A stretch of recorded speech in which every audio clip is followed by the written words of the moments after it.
Hello student, I am दिशा सोनगरा। और previous class में हमने हार्ट का एक लेक्चर देख लिया है। आज हमारा सेकंड और लास्ट लेक्चर बचा है हार्ट के बारे में। ठीक है, तो आज हम स्टार्टिंग करने वाले हैं डबल सर्कुलेशन से। ठीक है, डबल सर्कुलेशन से पहले हम देख लेते हैं आर्टरी और वेन्स के बारे में। तो जो आर्टरी और वेन्स है, इनका वर्क क्या रहता है कि ये ब्लड फ्लो करवाते हैं। ठीक है, जो ब्लड फ्लो होता है वो किसकी हेल्प से होता है? तो आर्टरी और वेन की हेल्प से होता है। ठीक है, और ब्लड वेसल्स, कैपिलरीज, ये सब भी होती है इसमें। ठीक है, तो वो क्या होती है? आर्टरीज और वेन्स का ही और डिवीज़न हो जाता है। देन जो हमारी आर्टरी और वेन होती है, ये किससे मिलके बनी होती है? तो ये 3 लेयर्स से मिलके बनी होती है। अब वो 3 लेयर्स हमारी कौन सी होती है वो हम समझते हैं। तो उसमें फर्स्ट लेयर को क्या बोलते हैं हम? Tunica intima. ठीक है, इंटाइमा से इन जो दिख रहा है आपको, इससे क्या समझ में आ रहा है कि कैसी लेयर है? ये इनर लेयर है। ठीक है, तो ट्यूनिका इंटाइमा कैसी लेयर है? इनर लेयर है, इनर लाइनिंग। और जो किससे मिलके बनी होती है? तो स्क्वैमस इंडोथेलियम से। ठीक है, देन सेकेंड क्या है? Tunica media. ट्यूनिका मीडिया, एक मीडिया से क्या समझ आ रहा है? मिडिल। ठीक है, तो ये ट्यूनिका मीडिया कैसी लेयर है? मिडिल लेयर है।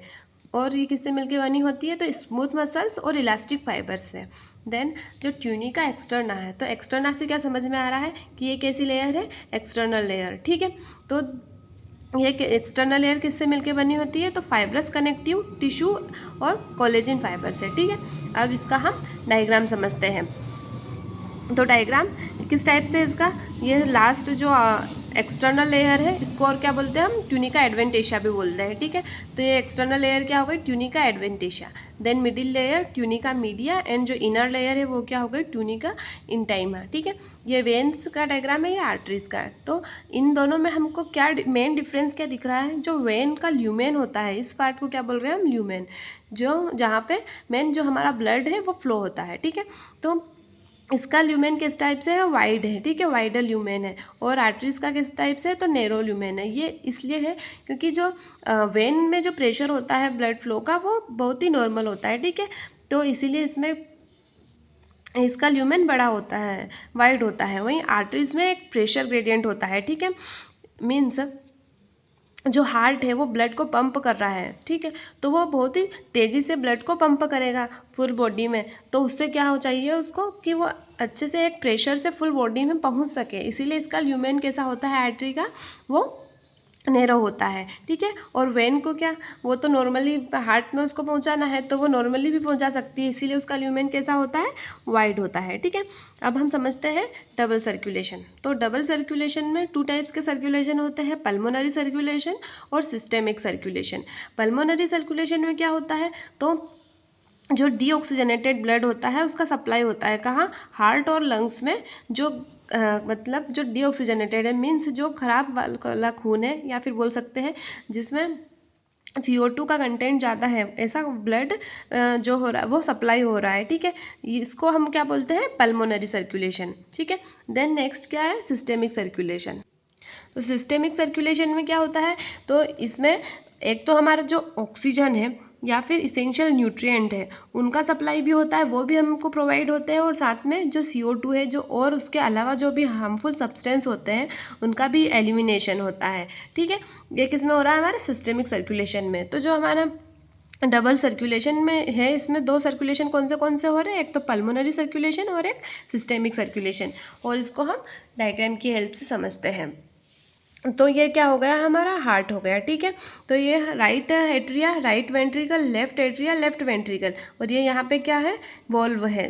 किस लिए? बैकवर्ड फ्लो को बचाने के लिए। ठीक है, तो इसको क्या बोलते हैं? ट्राइकस्पिड, इसको बाइकस्पिड। ठीक है, तो सबसे पहले क्या हो रहा है? जो बॉडी पार्ट है हमारा, ठीक है, बॉडी पार्ट से जितना भी हमारा डीऑक्सीजनेटेड ब्लड है, किसकी हेल्प से? तो ग्रेट वेन या फिर वेना केवा की हेल्प से कहाँ जा रहा है? तो राइट एट्रिया में जा रहा है। ठीक है, देन राइट एट्रिया से फिर वो कहाँ जाएगा? राइट वेंट्रिकल में। ठीक है, right ventricle, then right ventricle से फिर उसको कहाँ पहुँचाएंगे?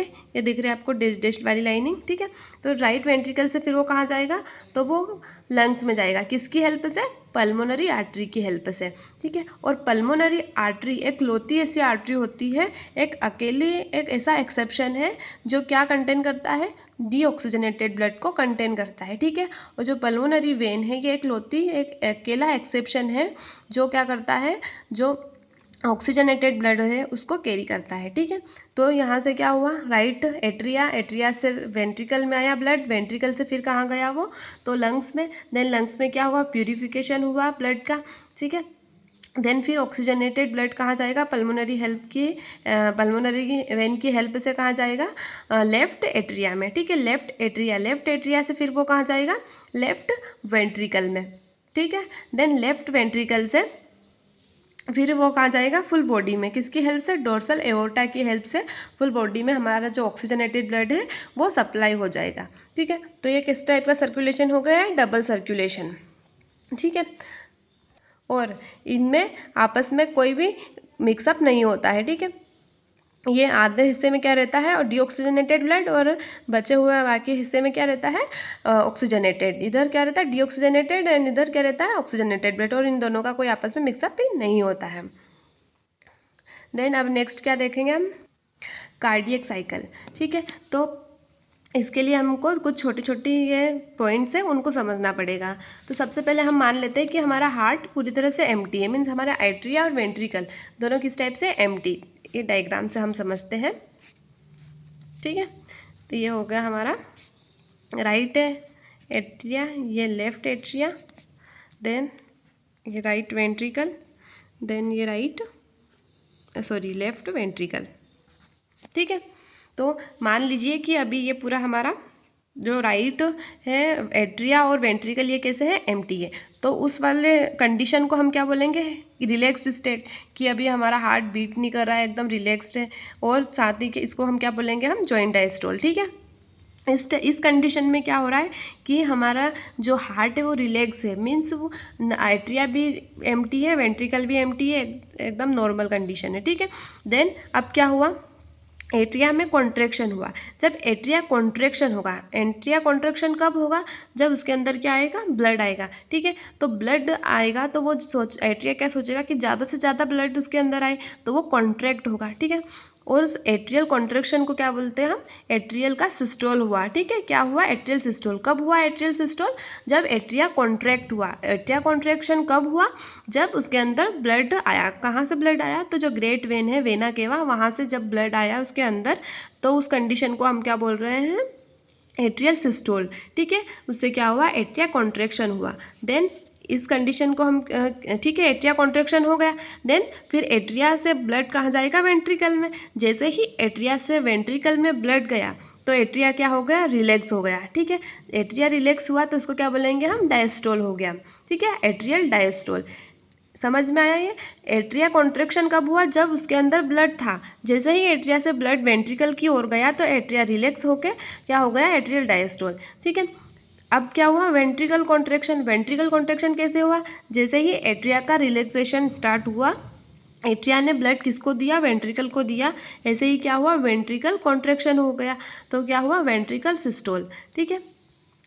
तो फिर वेंट्रिकल सिस्टोल हो गया। देन फिर अब वेंट्रिकल किसको देगा ब्लड, तो वेंट्रिकल या तो फिर अपने लंग्स को देगा, किसको, मीन्स जो पल्मोनरी आर्टरी को देगा, ठीक है, या फिर डोर्सल एओर्टा फुल बॉडी में पहुंचाएगा। तो उस टाइम पे भी क्या होगा, जो वेंट्रिकल है वो रिलैक्स हो जाएगा। क्यों, वेंट्रिकल से ब्लड कहाँ जा गया, जो सेमिलुनर वॉल होता है उसकी हेल्प से वो कहाँ से चले गया आगे, या तो वो आर्टरी में चले गया, ठीक है, या पल्मोनरी आर्टरी में चले गया, या फिर वो कहाँ चले गया, एओर्टा में, ठीक है, वेंट्रिकल की हेल्प से। तो जैसे ही गया तो वेंट्रिकल क्या हुआ, रिलैक्स हो गया, तो फिर उसको क्या बोलेंगे हम, डायस्टोल, ठीक है।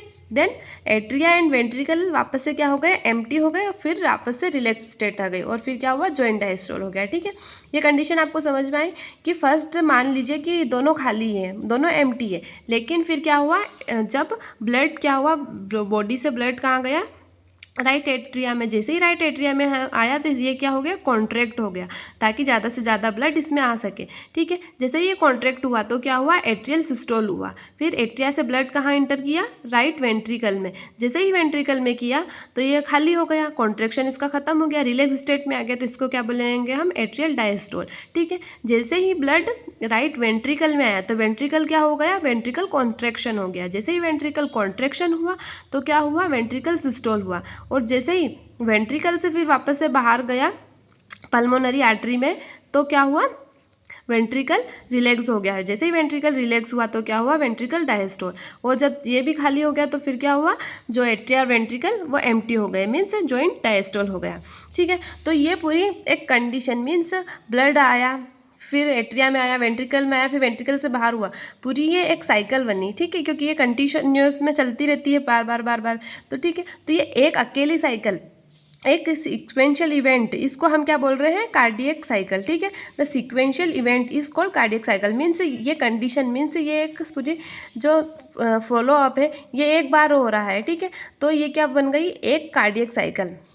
मीन्स मान लीजिए कि 1 मिनट में कितने सेकंड होते हैं, 60 सेकंड होते हैं। ठीक है, तो हम क्या करते हैं, और हमारी जो मीन्स हमारा हार्ट बीट कितनी बार करता है, तो 72 एवरेज कितना होता है, 72 बीट्स पर मिनट। ठीक है, तो 60 सेकेंड्स में इसको हमने डिवाइड किया तो कितना है, 0.8 पर सेकेंड। ठीक है, तो ये 0.8 पर सेकेंड ये क्या है, कार्डियक साइकिल है हमारी। ठीक है, मीन्स 1 मिनट में